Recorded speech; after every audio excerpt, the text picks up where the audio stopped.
আরে কইলে যাও তুমি? তোমার ঘরে গাতাছি মরবার। এলে খারাও খারাও। ডাক্তার নেও। আরে মরবার গাতাছি। একটা কি করুম? যদি মরবার যায় তোমার মত বদলাই।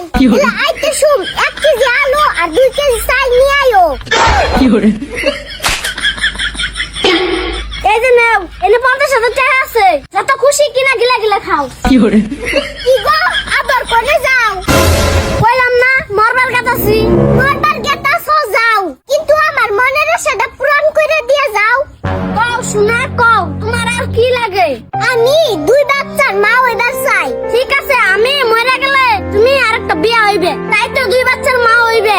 না শোনা, আমি তোমার বাচ্চার মা হইবার চাই। আচ্ছা তাহলে আজকে থাকি, কালকে যামু। তাহলে তুমি তো বাচ্চার মা হইলে, আমি এখন মরবার যাই। আরে শোনা, তুমি গেলে আমার পুলাহান মানুষ করবো কেরা? আমার নামে 5 বিঘা মাটি আছে, ওই মাটি গুলো আমার পুলাহানের নামে লেখা দিও। আরে শোনা, পুলাহান একদিন বড় হবো, আমি বুড়ি হবো। হেসুম কি পুলাহান আমারে দেখবো? হেসুম আমার কি হবো?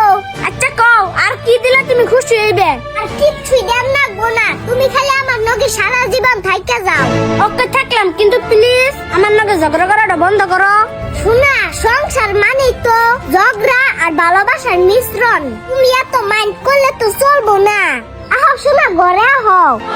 জল, চিনি, লেবু প্রত্যেকটা আলাদা জিনিস, কিন্তু এই 3টা জিনিস একত্রিত করলে শরবত তৈরি হয়। তাই আমাদের সংসারের প্রত্যেকটা আলাদা আলাদা জিনিসকে একত্রিত করলে একটা সুখের সংসার তৈরি হয়। তারই নাম মায়ার সংসার।